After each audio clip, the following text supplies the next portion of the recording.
It's 9:10. I'd like to call the commissioner meeting to order. Let's do a roll call. Donnie Lawson. Here. Tim Meyer. Here, Scott Pell. Here. and then we'll stand for the pledge. I pledge allegiance to the flag of the United States of America and to the republic for which it stands, one nation, under God, indivisible, with liberty and justice for all.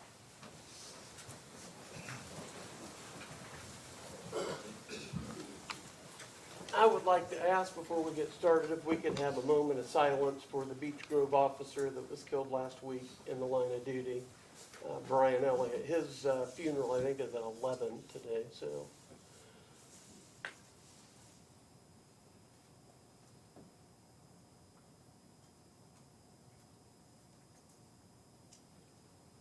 Okay, let's move on to our agenda. The first item on the agenda is approval of the minutes from the February 9th, 2026 meeting.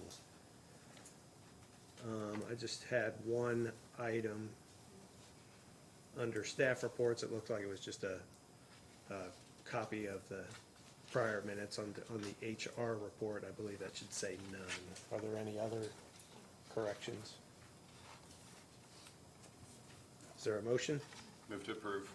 Second, All in favor, say aye. Aye. Aye. Any opposed? Okay, next item is the bid opening for project 2026-02 asphalt resurfacing in various townships. Nick Parr.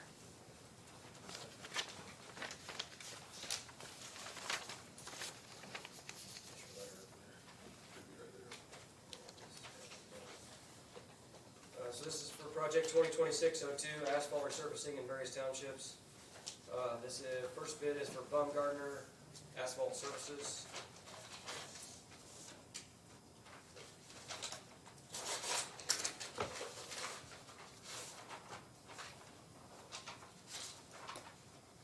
This project includes a base bid and 4 alternate bids. The total of the base bid and all the alternate bids is $1,681,311.95.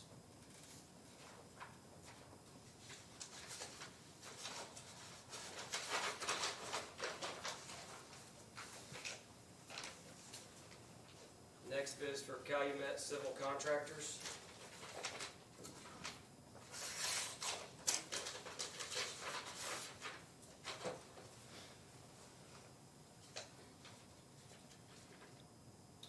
The total for Calumet's bid, base bid plus all alternates, is $1,996,000.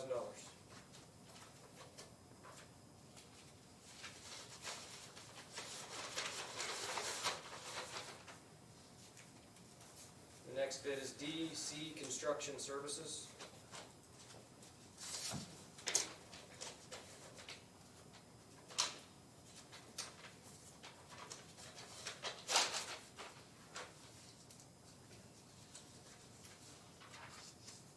Total of the base bid and all the alternate bids is $1,829,784.76.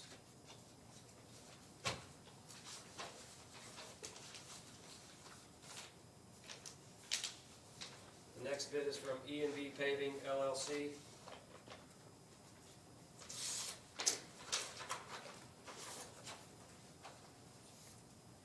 The total of their base bid plus all the alternate bids is $1,896,441.50.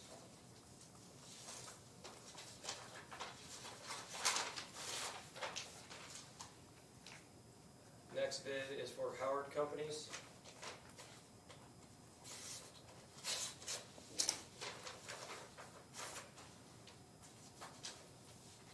The total of the base bid plus all alternate bids is $1,954,168.95.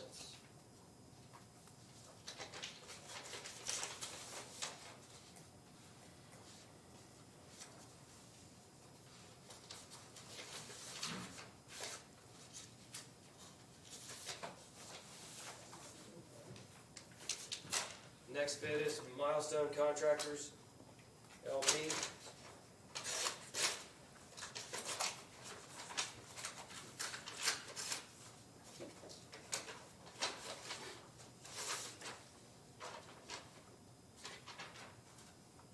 their base bid plus all alternate bids is $1,782,000.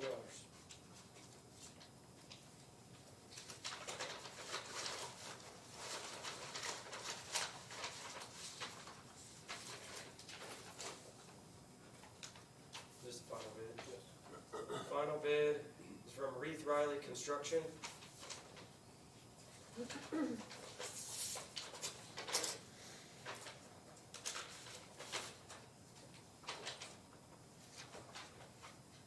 The total of their base bid plus all alternate bids is $1,835,000.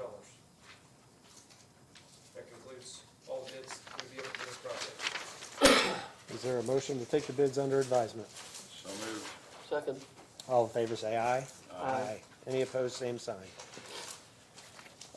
Next item on the agenda is bid opening for assessor cyclical reassessment and new construction assessment.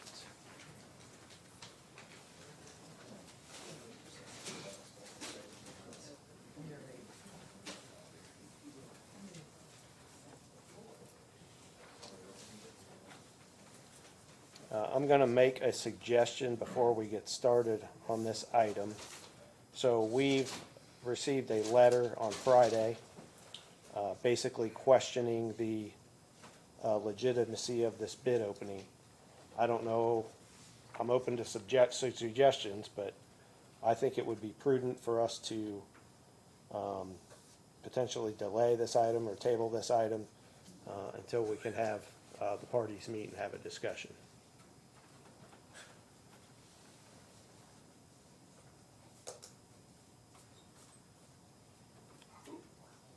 What was, I probably read through the letter, but now it's a day or two later. It's legal. Pardon? It's legal. Something I would prefer not be discussed in a public meeting at this point. I understand. I have no objections with opening the bids currently.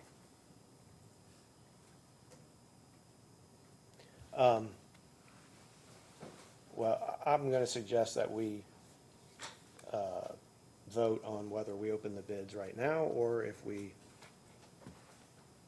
want to table the opening to, I mean, we talked about potentially having a commissioner meeting later this week, so I think there's other options available rather than proceeding with a bid opening that has been alleged that we're not permitted to have. So I'll entertain a vote if that's what we want to do on whether we open them. I will stick with what I said. I move to open these votes today. I say we open them today. I think we've been through enough of this, and I think legal's had a chance to look through all of it with a fine tooth comb. I think we need to move forward. So you're going to second the motion? I'm with Donnie. I think we should open the bids today. Then you need to second it. I'll second, I'm sorry. We have a motion to open the bids this morning. All in favor, say aye. Aye. Any opposed? Aye. Proceed to open the bids. And I just want to state also that this additional bid process was undertaken pursuant to Indiana Code 6-1.1-4-18.5B. There are 10 vendors certified by the Department of Local Government Finance at the state level to perform these services.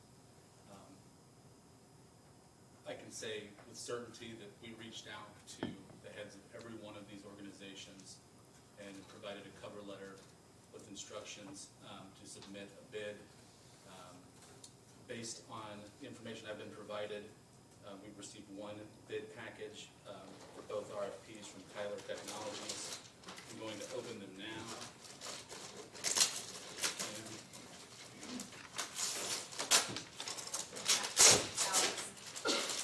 Just so the record is clear, you reached out to the 8 new bidders, That's correct. not the prior bidders.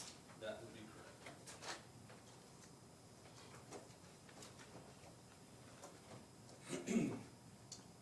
The bid from Tyler Technologies for the cyclical reassessment.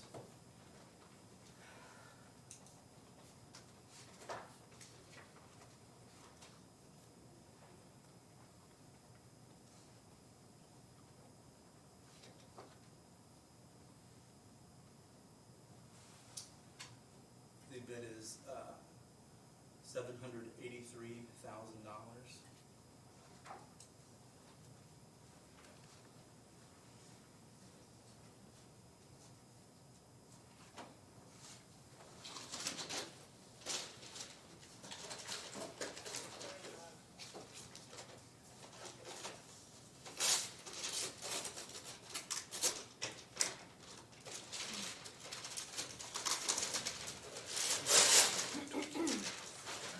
The separate binder for new construction.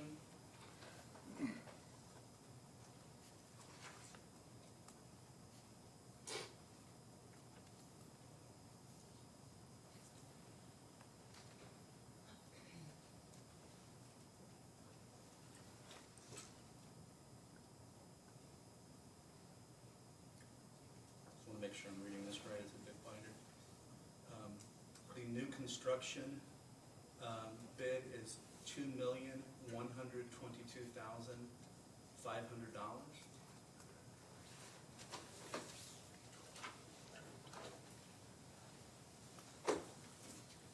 Is that divided by the 4-year terms for each? That would be a good thing to check. It's a That big binder. sounds like I a think thing so. that should be Well, I was important. getting my calculator out. We confirm that.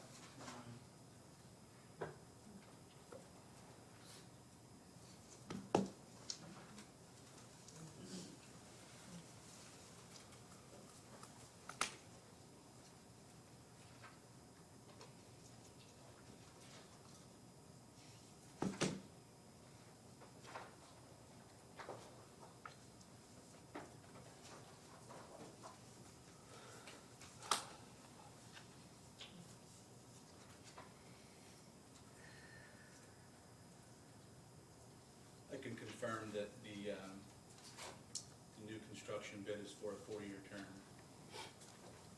Is the other? I'm gonna check that now. Total per year. Also for a 4-year term.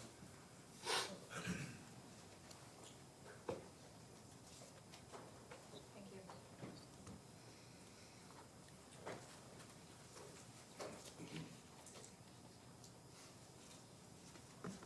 Would somebody like these binders? Shoot.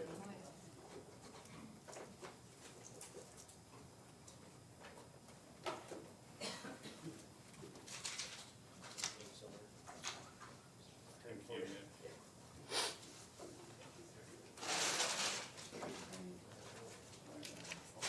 Is there a motion to take the bids under advisement? So moved. Second, All in favor, say aye. Aye. Any opposed, same sign. Next item on the agenda is our consent agenda. Are there any questions on the consent agenda? What is the purpose of the ratification of the Keystone contract? It is to ratify that the contract was signed.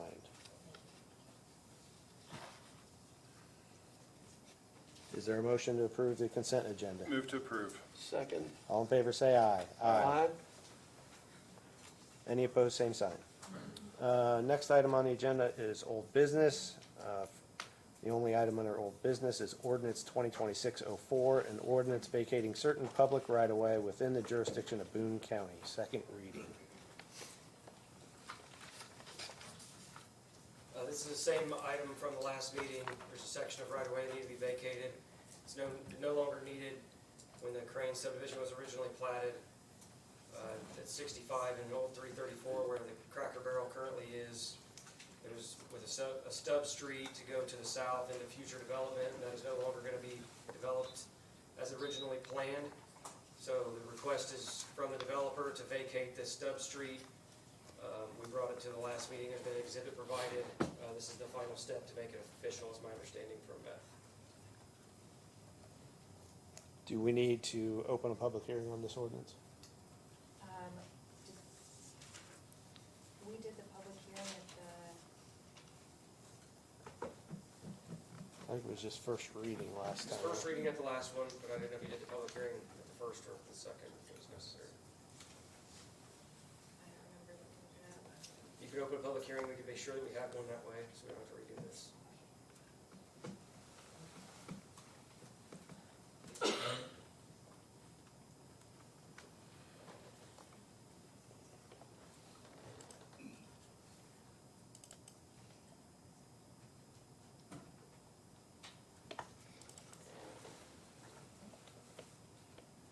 Just looking back at the last agenda.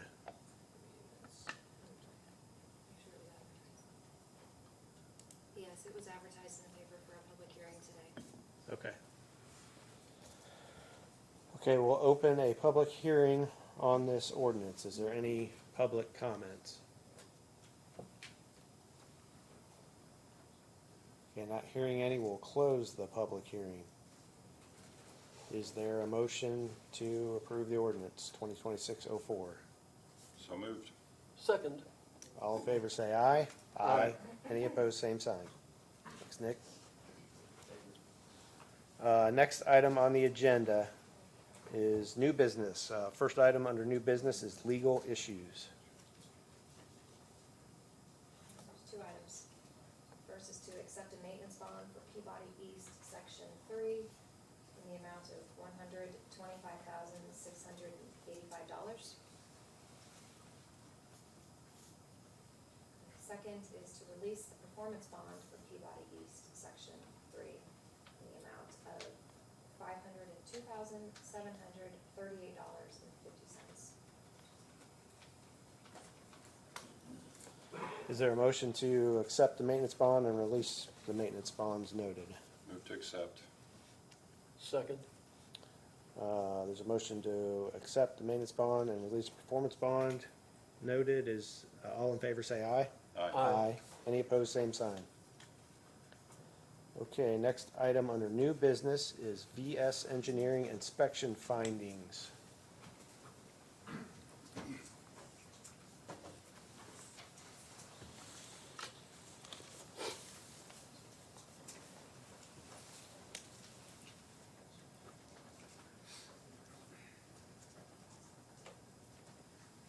All right, we're here this morning to give you a quick overview of the bridge inspections this last fall. Would have been in September of 2025. This was a phase one inspection, so it was all of your bridges. This year in 2026, it'll just be a couple handfuls of bridges. And then next year, it'll be all the bridges again, and then 2028, it'll just be a couple handfuls of bridges. So this was all your bridges this time. 196 bridges currently in your inventory. We have one, what they call NSTM, which is non-steel tension, non-redundant steel tension members. So that's your truss bridge out in the northeast part of the county. So, as I mentioned before, there'll be 11 bridges this year. So those are four of the bridges that are in poor condition. So there's a list there that tells you which bridges that will be this year. Next slide. Okay, I'll let you take over. Yeah, here this last year is just a handful of new replaced or rehab bridges, and I have them listed there. Probably of note, I'll just go through each one of them, I suppose. Bridge 44, they put a new deck on it, which was previously a box beam with an asphalt wearing surface. They went ahead and put a concrete deck on it, which does really extend the life of that bridge. It's really nice now. Bridge 84 was just a full replacement, and so was Bridge 163. I think Bridge 163 is the one that's pictured, but both 84 and 163 were both three-sided or box culvert like that's shown. And then Bridge 128 was a nether culvert, which the picture's on the next slide, but it was previously noted as a small structure, but upon measuring it, it was found to be bridge length, so it was added to the inventory as well. To be bridge length, it has to be over 20 feet. So a lot of times what happens is when you get like 2 or 3 metal culverts, especially if they're on a skew, because that 20 feet's measured on a skew. So a lot of times you'll come across these structures sometimes because nobody really looks at the culverts, or if you do, they don't measure it to where we know if it's a bridge or not. So in this case, the highway department said, hey, this may be a bridge. Let's double check the lengths, and we're like, yeah, it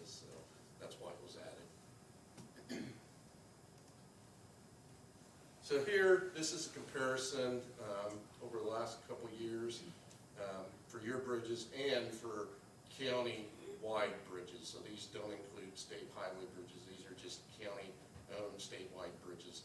So it just kind of gives you a breakdown of your deck ratings. Obviously, we're seeing improvement within Boone County, so that's very good. It means your money's going to good use to improve your bridges. It should be noted that part of this is because we switched over to a new coding guide. And generally what we found this last year is that a lot of the ratings have improved by about 1. So that's why you're seeing a lot move from fair to poor, or fair to good there. So it may look a little different from last year to this year, but largely it's because of the new coding condition we used. And the superstructure kind of falls in the same thing. With the new coding guide, they give a little better direction on how we rate our bridges. So some of the improvements some of it is that we're getting new bridges. I mean, obviously with new developments, new routes, that kind of thing, and just your normal replacement cycles, we're seeing improvements. And you're obviously doing better than the average county-wide bridge. So that's always a good measure for how your county's doing compared to other counties in the state. And the substructure, pretty much kind of same story here, following the same thing, seeing a little bit of improvement. Culverts, yeah, doing really good on the culverts. A lot of this too, the data will be a little different since Bridge 84 was replaced with culvert. We had the 2 new bridges that they added as a culvert, and then due to the new coding guide, Bridge 1 was moved from a culvert to an arch. And that was one of the 12 months which was on the poor condition too. So that's a large part why the poor category has been reduced significantly. And so here we're seeing a table of scour critical bridges. These are bridges that the federal highway considers that scour can be an issue. And a lot of times this is because we just don't know what the foundation is. We don't know if the footings are on pile or how deep they go. So a lot of these show up on here, and they base it off of Channel 2. So it's Sugar Creek. Yeah, Sugar Creek and Big Raccoon Creek and Walnut Creek in this county are considered moderate risk bridges. So if there's no hydraulic calculations to support that the foundations are good, then it's automatically considered scour critical, no matter if it has a scour issue or not, which is a lot of the bridges on Boone County's inventory falls over those creeks. Right, so it's more of a thing that federal highways handed down, saying, hey, if you're on one of these moderate risk creeks, then unless you have designed riprap or the hydraulic calculations, then we have to call it scour critical. It doesn't mean there's necessarily anything wrong with it, but one thing that does come into play, and we got a notification this last year, is if you get 2.5 inches of rainfall within a 24-hour period, then these scour critical bridges, somebody has to go out and look at them, make sure that they're doing okay, which the highway department did do that. So that's just one of the things that comes up with scour critical is if we get a notification that the rainfall is 2.5 inches or greater in a 24-hour period, then somebody has to go out and just look at it, make sure that they're not seeing anything that's really bad, make sure that obviously the bridge is still there. And then we get, excuse me, you're posted for load. So postings have gone down a little bit. That's mainly due to replacements. Closed bridges, you don't currently have any. And one thing, you want to talk about the new policy they have on closing bridges. Yeah, one of the new updates that NDOT took into account this year, so for any bridges that are under construction, we now have to perform a inspection with that. And any that are permanently closed as well, we have to perform a special inspection. So those will be some new things we'll be doing this year as well. So essentially, if you close a bridge for construction, somebody has to go out and verify that the road closure is proper. And that doesn't have to be us, that can be the highway department. They can go out, take pictures, send them us, and we'll update the something new that the feds have handed down to the state and then to us is that if a bridge is closed for construction, then you have to perform this inspection. Interim inspection is what they call it. Frequency, pretty much same frequency, it's just the way bridges age and just kind of following suit there, I guess. A little better than a lot of the counties percentage-wise, percentage of bridges. And that percentage should probably go down this next year since they're, when we've talked to the county, that there's a handful that they have that will most likely be under construction this summer, so they'll be improved. So yeah, we probably won't actually have 11 bridges in 2028. That'll go down because all the replacements that are planned and currently happening. You wanna talk about these?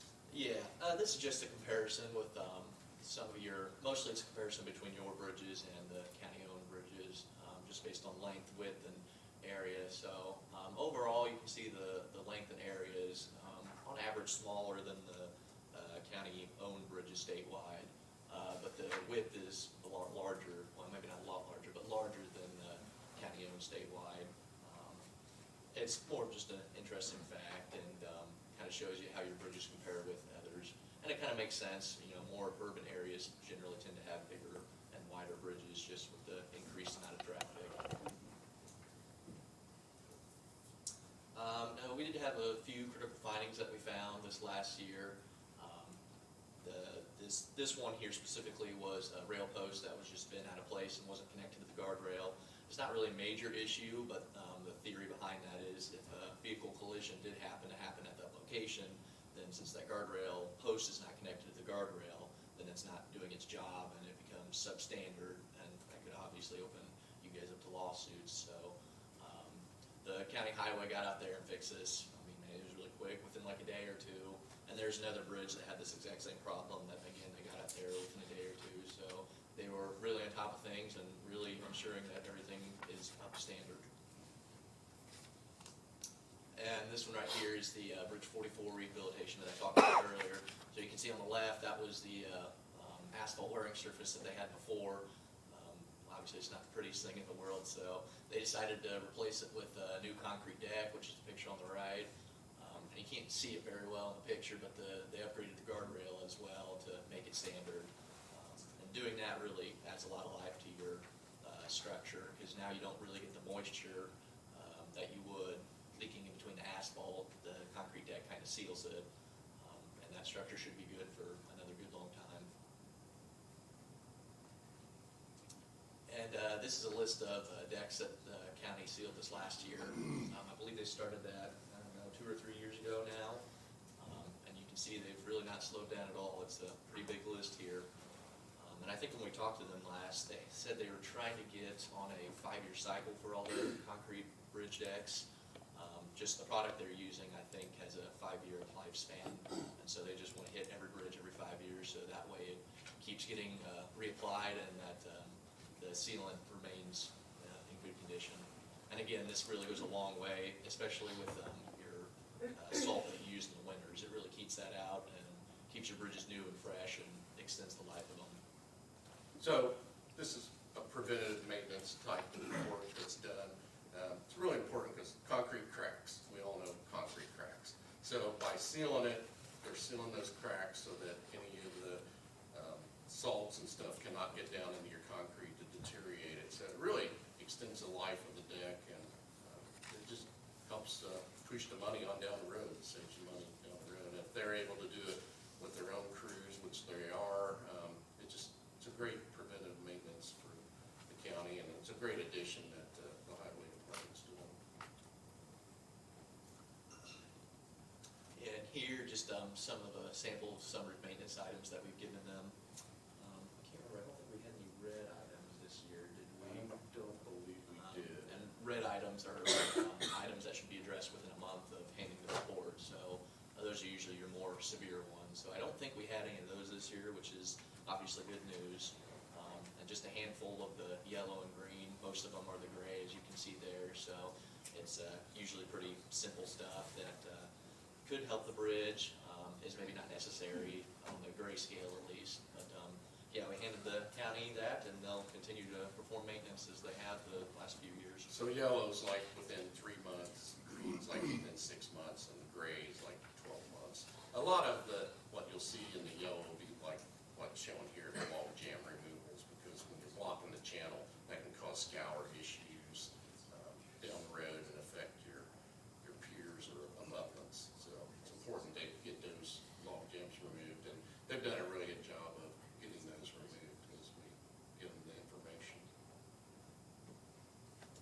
And here's just a list of the priority replacements and rehabs, which I'll kind of touch on the next slide as well. This is what we submitted to the Federal Highway for their future funding, and it just kind of shows the priority list. And I believe quite a few of those are going to be on the next slide for construction this next year. So it's nice to see that the county is taking this report and definitely doing improvements where it's needed. And then, yeah, this kind of further emphasizes, and this is on their website as well, they're very transparent with the projects they're doing. So this is all the structures that are listed here that are either for rehabilitation or replacement just this year alone. It's not including any 2027 and beyond. So they're really doing a good job replacing the structures that are needed replaced and perform some rehabs on structures that need rehabs. That's a big list. Don't normally see a list that size in the counties that we deal with, so obviously you guys are committing a lot of money to your bridges, and that's appreciated. It's a big part of your transportation system, so it's great to see you guys committing the money, and then the highway department going through and making sure these bridges are getting the work done that they need. And I do appreciate Scott and Tim coming out to our bridge this year to take a look. Donnie's been out to a bridge before to take a look. Hope that helps you understand what it is we're doing out in the field, and we certainly appreciate you buying into what we're doing and putting an importance on your bridges by showing that you care and want to be out there and do that kind of thing. And I think that's all we got. Questions? Any questions? I don't think so. Appreciate the hard work. Thank you, appreciate it.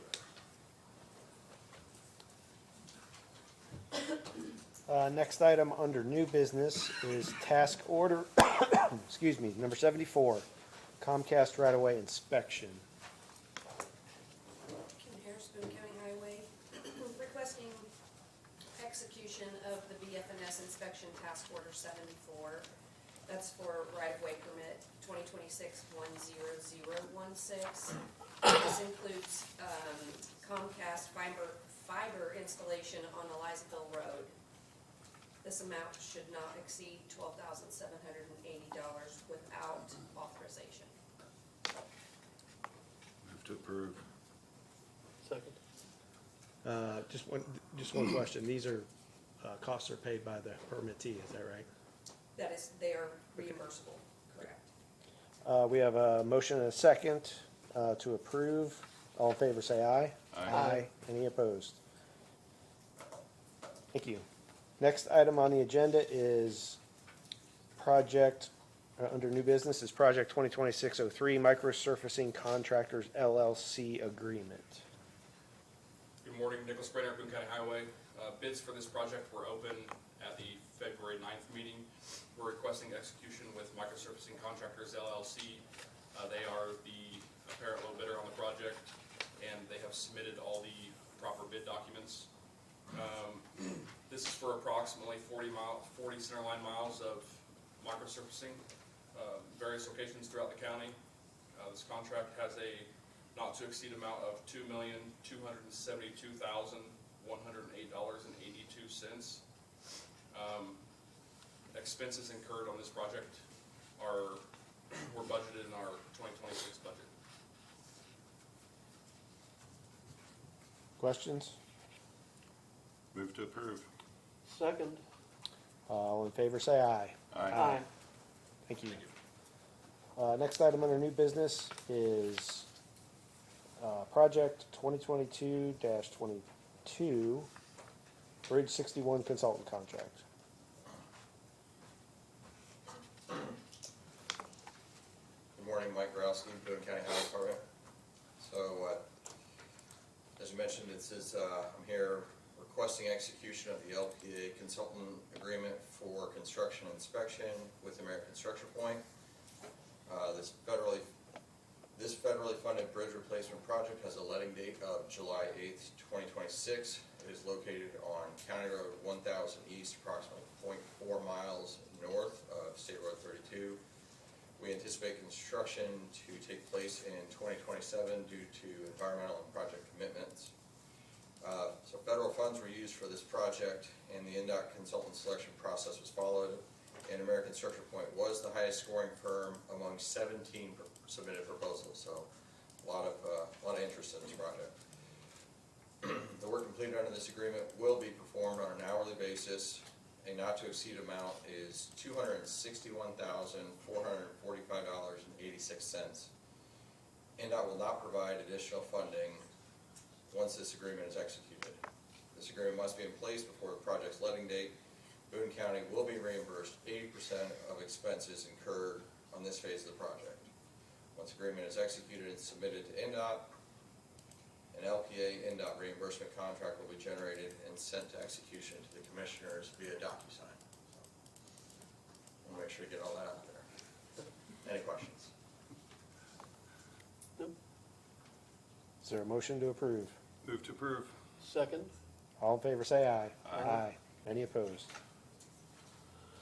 Next item is project 2026-07, Bridge 87 Design Replacement Contract.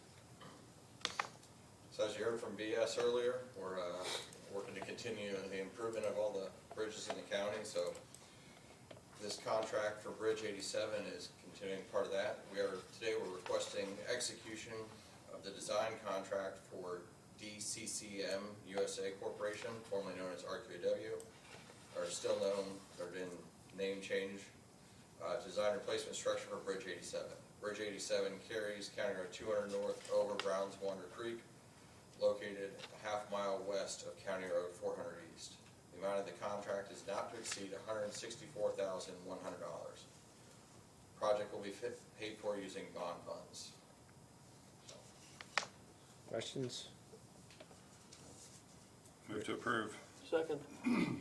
All in favor, say aye. Aye. Any opposed? Thanks, Mike. Next item under new business is the CSI Redaction Services and Support Agreement. Debbie Ottinger.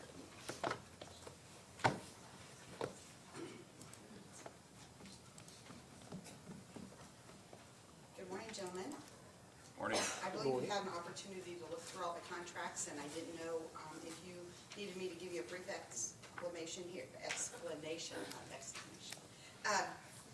today, or if you had any questions. Two of the contracts are for us to scan and secure our records, our books. We're going to have those redone. We're also going to have them scanned, and they'll be put on like microfilm, and they're going to be stored off-site for protection in case anything would be damaged. These are permanent records that we're required to keep, and this is the safest way to do that. I think a couple of you have been over, well, maybe all three of you have been over to the office to kind of see how we're refurbishing everything and making more room. And the books will not be destroyed. For anyone who likes the historical aspect of it, they're not going to be destroyed. They're just going to be refurbished so that as people look at them, the pages are going to be stronger. And if there's something that has been damaged, those are going to, be replaced and reconstructed. And then, but we'll also have those on permanent record. So if there would be any kind of tragedy that would occur in the courthouse, or we would still have those records off-site. And the CSI is the company that we use to do all of our recordings. They also do our redacting, the protection where we can't have social security numbers. They look at that if we miss a document like that, or if there's an older document that we're getting put on our system, then they help us look for that. They also do anything we process. They put all of that information together. They send it to U.S. Imaging, and that's also going to be a permanent record. Those are all going to be stored off-site. You have the option of sometimes having it on-site and off-site. We're leaving it off-site, but we have access to get that information back anytime we need it. And I've got to be honest with you, it's probably once every or 2 or 3 times a year that somebody needs a record that is just not already in our office or available online. What we're currently doing online is, if anyone asks, we have DocsPop where anybody can go to any recorded document, but we have to continue to put our older documents on there, and we're up through 78 right now, and we're continuing, we're doing that backwards. Right now we're putting all of the deeds, so eventually every deed in the Boone County Recorder's Office will be available online to be viewed. And just so you know, all of the money, we have a perpetuation fund, so our office only asks the county council for funding for salaries. Everything we do in our office, any of the changes I'm making, all of these contracts, everything is paid for from that perpetuation fund, because anyone who needs a document of any kind pays for it. It's $5 for our large documents, which are 18 by 24, or $1 for any other size document. That money goes into our perpetuation fund. It's also extended out through other offices in the county, benefit from that also. And we have a report that you have access to every month to show that. We do the distribution every month. We give it to the auditor. She distributes it to the correct lines for the other offices. So having said that, we're using that money to make sure that we've got all of our record keeping updated, all of the new file system that we have. We have a hanging file system now that's much more user friendly because we ran out of room. We're ordering more file,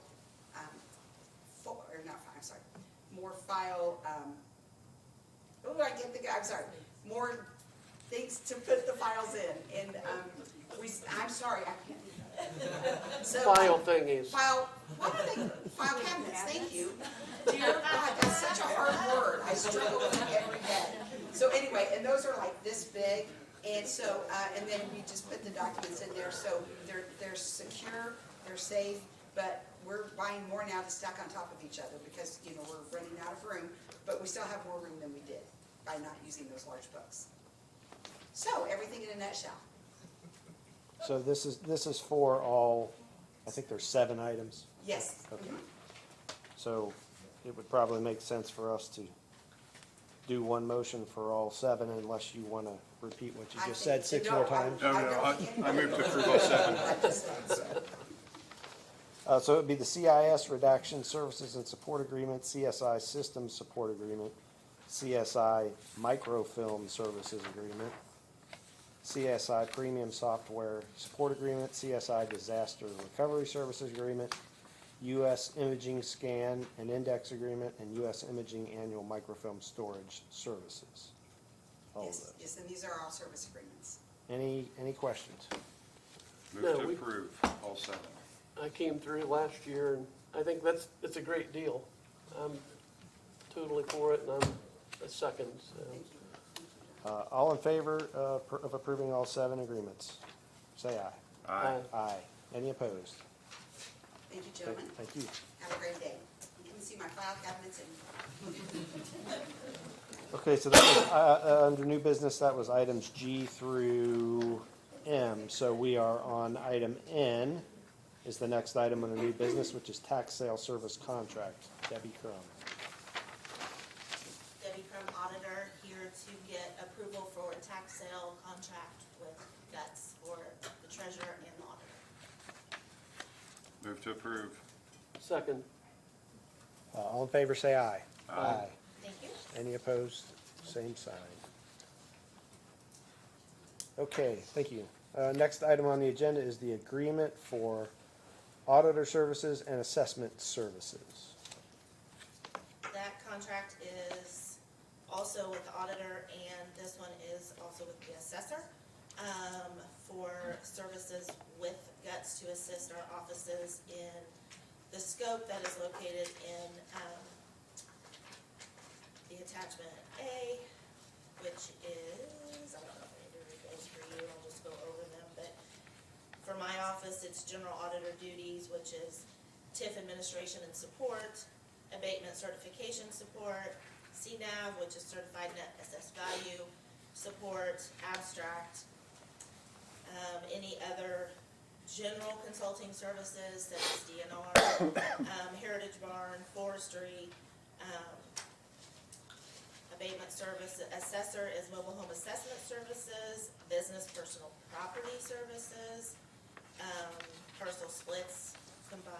plats and annexations. It's a 3-year contract. 2026 would be a total of $215,000, with the majority of that being in the auditor's office. And then 27 and 28 would be $170,000 if council approved. And most of those services would be in the auditor's office as well. I think it's assessor's office, based on the prices. Move to approve. Second. Question before we vote. The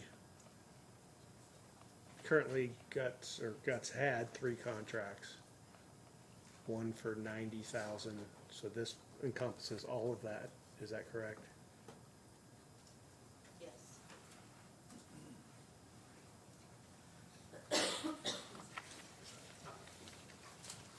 Jennifer Ashley, assessor. So the 90,000 that you're asking about, that was solely for personal property only? Right. And then some of the other, which is the parcel splits, combos, new plats, and annexations, was built into the new construction other assessment. Okay. I was informed that those should not have been in the RFP long after RFP went out. And so I was then asked to get a contract for these particular things to be done in my office because they don't require an RFP. Okay. And then the reduction from 26 to 27 and 28, that's because of you potentially bringing some of the stuff in-house, is that right? Well, that's because a combination. Okay. Possibly bringing some of the abatement part of it in-house. And then also, with legislation SB 1, our personal property filings are going to drop substantially.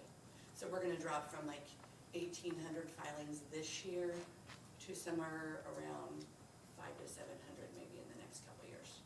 Okay. It depends on the big development coming in, but, so that would be part of the decrease in over the next 2 years. Okay, so it's all of the prior 90,000 plus a piece of one of the other contracts? Yes. Okay. We have a motion and a second, all to approve. All in favor, say aye. Aye. Aye. Any opposed? Thank you. Thank you. Next item under new business is highway annual report.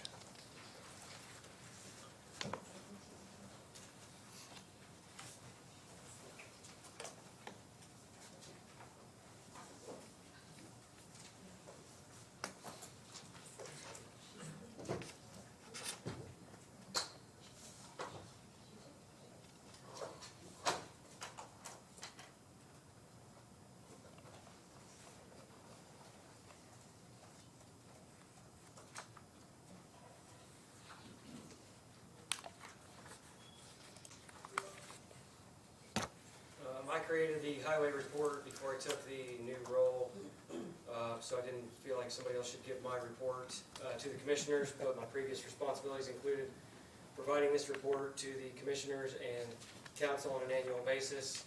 So try to do this every year to go through what we did last year, what we're planning to do this year at the highway department. So we continue to make sure we announce this to everybody that our vision is to help the users of the transportation system reach their destination safely. That's why we do what we do. That's why highway departments exist around the entire country. So 25, what we did, I don't want to go through everything step by step, but we worked on a lot of roads, as you can see. You may ask, why is this got anything to do with getting people home safely? But trying to keep roads in good shape actually does reduce crashes, get pavement markings included on a lot of our projects. One of the highlights is the herbicide, brush crew, and mowing. So increasing the visibility, we continue to highlight those efforts around the county. Road projects, you can see we did a lot of projects. This is mainly with our projects team, so the previous slide is a lot of work that's done internally. This here is a lot of contract work, items that you've heard today, even items that we're bidding out. So a lot of project work here comes from our asset management, that we look at what's going to be our outlook of what we're going to need to do, and then they turn into projects as we move forward and then seek funding.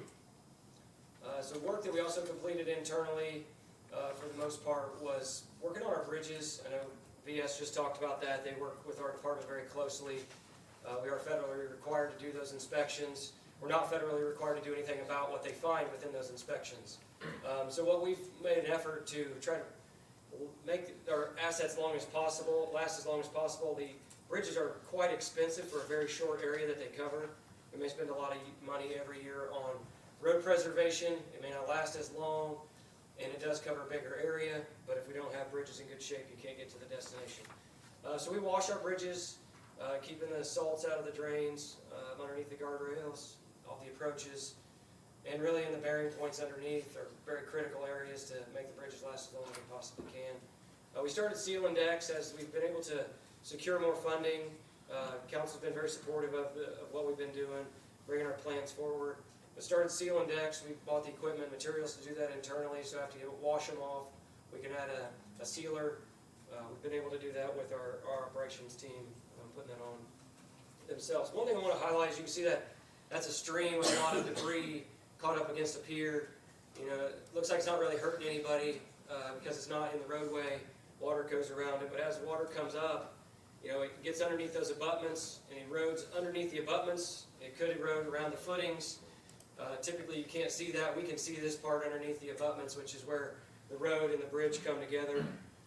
Where that becomes a big problem is stacking riprap underneath a bridge where you can't stand up. This is done by our operations team, so that's all hand-placed riprap. So it's a very tedious, challenging job to do. So if we could keep the debris from being in the channel, we might be able to prevent the issue from occurring up underneath the abutments. So moving on to funding, we've been able to secure a lot of grants at the Highway Department for infrastructure, transportation projects due to our planning that we've done. A lot of coordinated effort there. We got funding, federal funding for a bridge, Bridge 139. It's one of those on the 12-month inspection cycle. We received funding for community crossings, small structure project, Pine View Drive. Turned into a really nice project, but it was on a dead-end street with multiple homes. We had to coordinate that project around. We received funding for MA 34, another small structure, north of 32 on 1000 East. We were also awarded funding for Bridge 158. We just found this one out in December. That's on Lebanon-Pittsburgh Blacktop or 25 West. Very highly traveled roadway. Doesn't have a lot of stop conditions, long, straight, flat. And then we get to this bridge, it's a 15-ton weight rated with concrete walls that stick up and frequently get ran into. This has been one of those, it's not structurally not the worst underneath, but definitely with a lot of traffic and the amount of crashes that it causes, this has been a priority, and using community crossings helps us get this project under construction here within probably the next month. Other projects in 2025 that we completed, Bridge 84, Bridge 44, 2 bridge projects. We did a lot of small structure replacements. Some of those were from ARP funds, ARPA funds, that we were able to get those projects completed. Various locations around the county, as you can see. I can talk fast, talk about a lot of bridges. I know you want to hear me talk about bridges even more, Scott. But try to skip through some of this stuff, but this is items I think are important to make sure that you guys are aware of. So also in 25, we finally completed the sign replacement project. Another one of those road safety items that brings awareness to motorists when they're driving on roadways. You don't see signs that have very good reflectivity. You don't see them at night. This is in an effort to reduce our crashes and promote road safety. Permitting continues to be a lot of work in the permitting world. You know, this started out several years ago with a limited number of permits, and as everything started, a lot more development around.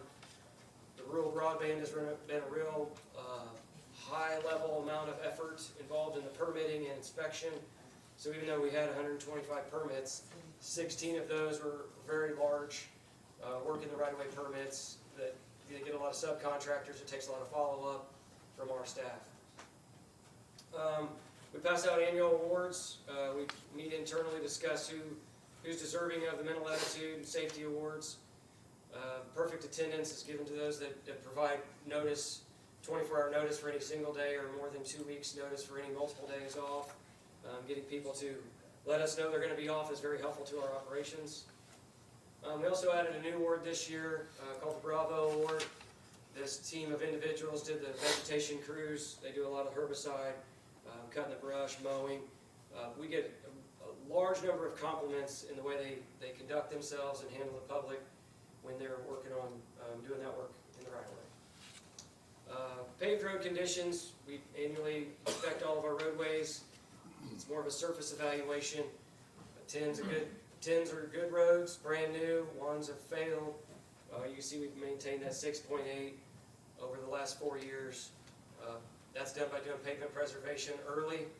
It's a lower cost per square yard, but we can continue to do those pavement preservation methods and keep our good roads in good shape, and it costs a lot less than doing a full depth reclamation or resurfacing projects.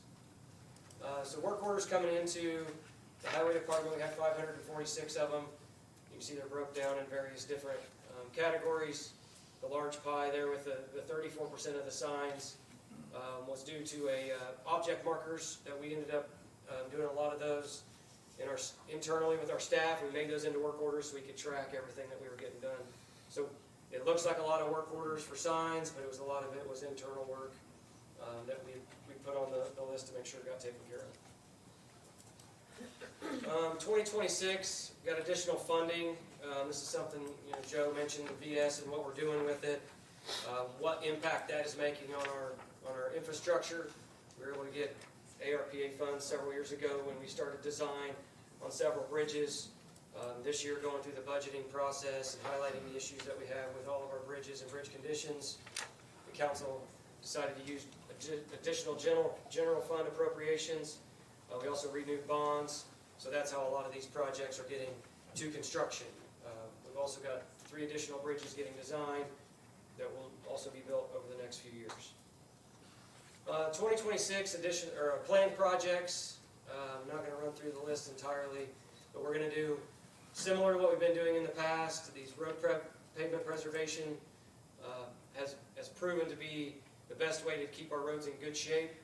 We're going to continue to do bridge deck sealing with our staff also. Additional planned projects.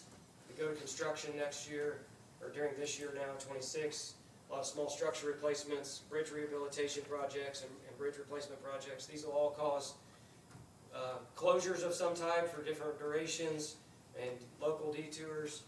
But we see the need in getting these things built and reconstructed. A lot of our agriculture equipment is much wider than what these bridges allow to get across. So these projects are on a map of where we plan to have these closures. And this year, you can see it's kind of scattered a little bit of everywhere. But there's an ongoing need to get small structures and bridges modernized. Many of these that we're talking about being built in the 30s or before, so they're approaching 100 years old in many cases. We also have another planned project for 26. It's a federally funded project to put center line and pavement markings on arterial and collector roads where it doesn't previously exist.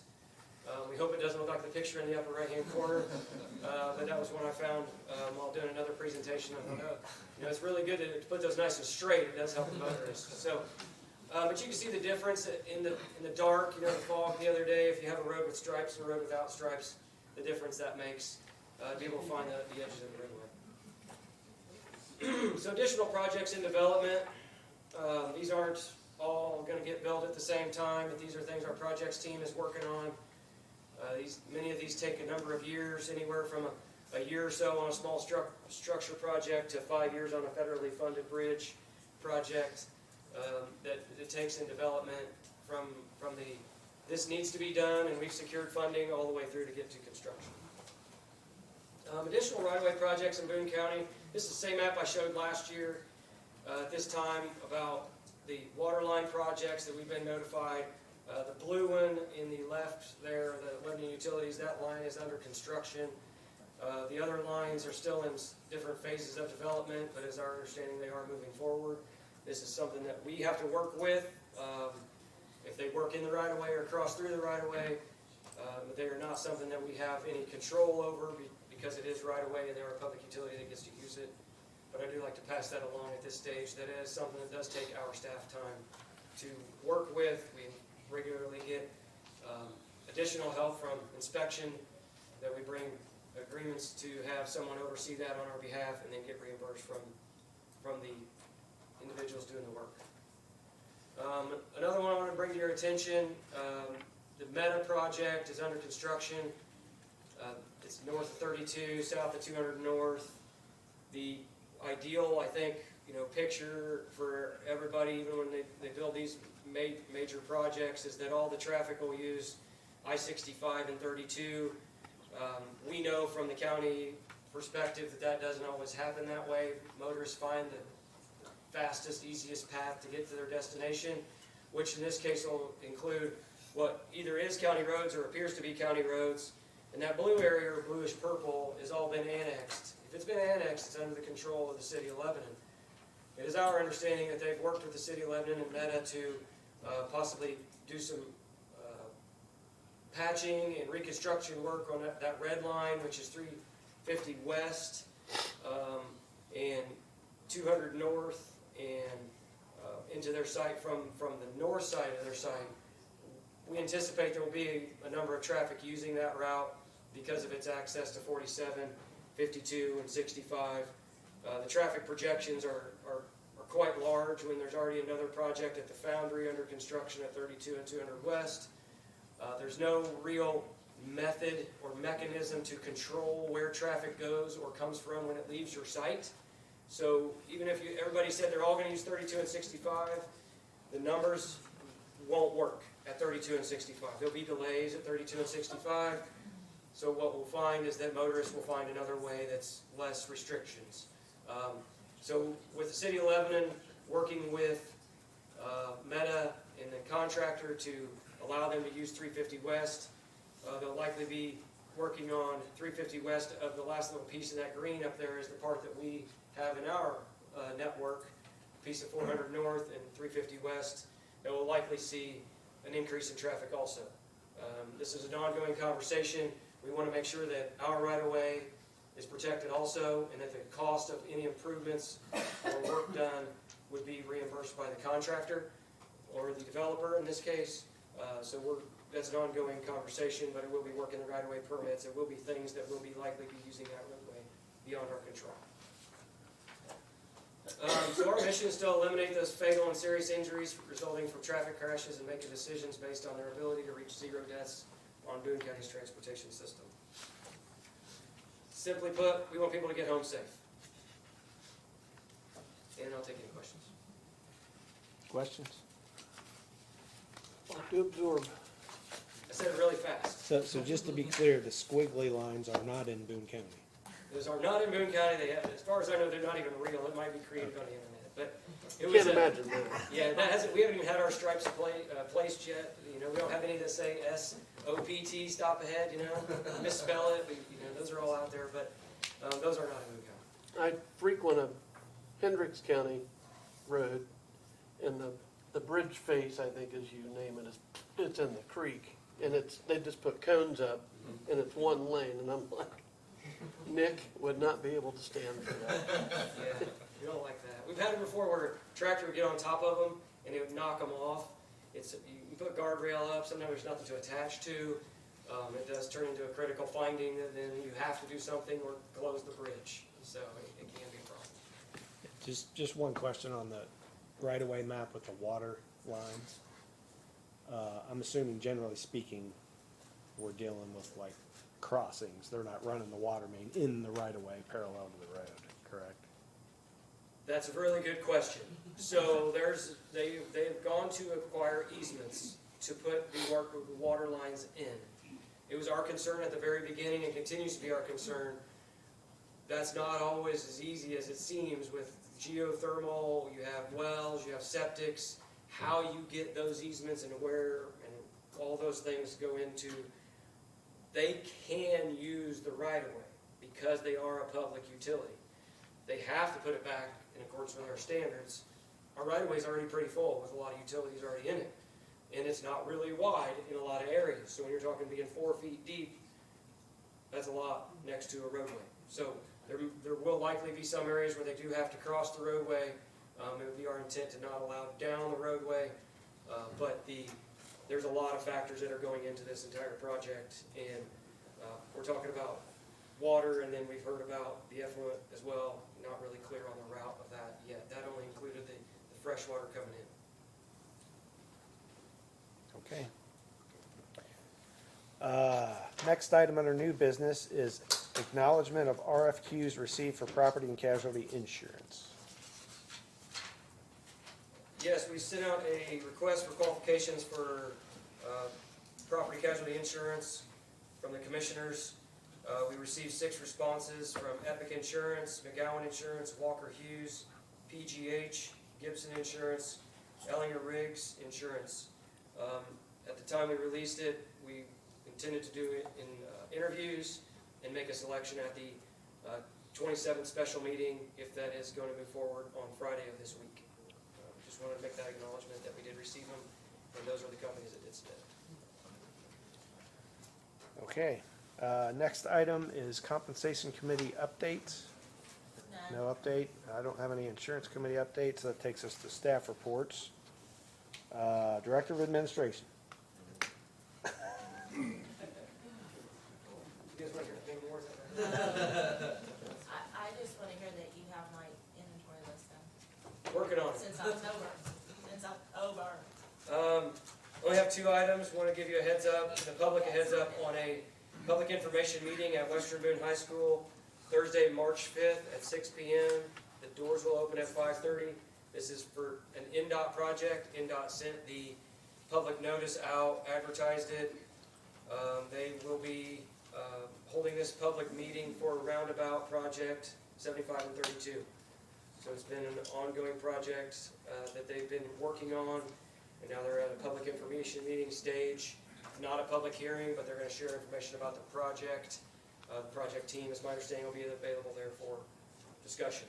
What was the time on that again, please? The public information meeting starts at 6, but the doors will open at 5:30, so you can get there earlier, maybe see some of the maps, talk to some of the individuals. Nick, where was that at? Sorry. Western Boone High School, Thursday, March 5th, 6 p.m. Thank you. Only other piece of information I just wanted to share, we did find out last week, we were awarded 2 projects in the federal call for projects that we submitted in November.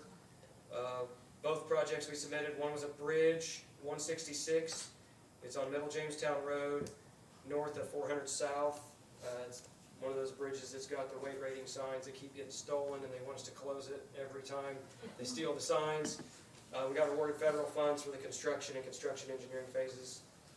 And then we also were awarded funding for a roundabout project at County Road 300 South and 975 East. That one we've submitted for funding 4 times now, once through SS4A and 3 times through the federal aid process. It did not qualify for safety. It sounds bad, and I told him it sounds bad, but it doesn't have enough fatalities or injuries, just has a lot of crashes. So they wouldn't give us safety dollars, but they did award us at 80/20 federal funds for the roundabout at that intersection. Just want to give you a heads up. Long time before we get construction. This is just now allocating the funds for the design and survey parts of the project. There'll be a lot of excavation at that one, won't there? 'Cause Yes. it's on a hill crest. It is on a peak of a hill, avoiding a cemetery, moving it to the south, shifting it. But we're awarded funding for the project. Hey Nick, do you have any update on the 65-52 interchange? How it's going, what's the process? So we've been informed, I don't have anything in writing, but we were part of a couple of meetings where they're trying to expedite the opening of the interchange to November of this year. Okay. So the 52-65 interchange opening is trying to be shoved up to October. It was originally planned for next year. But the project won't be completed until later next year, in '27. That'd be the completion would be removal of the 141 exit as it currently exists, and then making the connection of 300 North to the new interchange. So while it's under construction, everything will remain open at 300 North, so you'll be able to get to 52. There will be a time later this year, they're anticipating to close 52 for the tie-in at 52 to the new interchange. So there's an elevation change, they have to do some full closure of 52 to make that work. So at least another year. I would anticipate another year. There's just a lot of accidents at 352 now with all the traffic, so I just wondered. There's a lot lot of traffic at 300. There's a lot of traffic up on the north end too. It's coming from all three sides of the Lilly project. They've got to be close to reaching their peak of traffic because there's a lot. I would think. Thank you. Okay, area plan. Capital investments. Health department. Human resources. IT support. Communications. Purdue Extension. There's always something to share. Andrea Hatfield, Purdue Extension, here in Boone County. Probably their biggest thing right now that's coming up is our 4-H barbecue fundraiser. I delivered some invitations to our commissioners, but I have lots of cards to hand out. Feel free to take some along and share them with others. It is on Saturday, April 11th. You can pre-order what you want to have as far as the meat. It used to be that our 4-H members sold all of the tickets, and a portion of what they sold went back to that club. Now that we're doing online ticket purchasing, you can still select a club for that portion to go to. So you're okay to buy your tickets from one of the members or buy your tickets online. Again, I have information here I can share with you. Mark your calendars for April 18th for Garden Fest. Last year we had over 800 people come to that. Our master gardeners put that on. They have a spring plant sale coming up on May 2nd. Extension Homemakers have their first Tuesday programs coming up. The one in April is a gentle introduction to ChatGPT. So if you'd like more information on that, let me know. And also the Lunch and Learns are coming up. March 11th is going to be declutter and de-stress and some strategies on living on less. If you're involved with, your youth are looking for something to get involved with, we have robotics camp for spring break and Chef University. We're also signing up for 4-H camp. And as a member of Purdue's statewide farm stress team, I will be at GoatCon this weekend with a booth, and also at the Indiana Horticulture and Small Farms Conference, which is the first week in March, being held at the Hendricks County Fairgrounds. And those of you that have an agriculture background, if you're looking for a PARP, a pesticide applicator recertification program, we're hosting one in Boone County on March the 12th. And I would encourage all of you to follow us on social media so that you can find out about all of our things going on and see me if you have more questions. Any more questions from you guys? Awesome, thank you. Thank you. Next item on the agenda is elected official comments.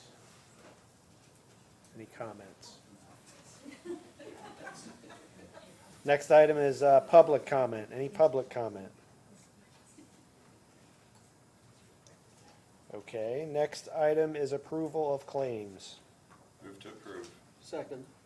All in favor say aye. Aye. Any opposed? Any commissioners' comments? Have none. Do we have a motion to adjourn? So moved. Second. All in favor say aye. Aye. Thank you.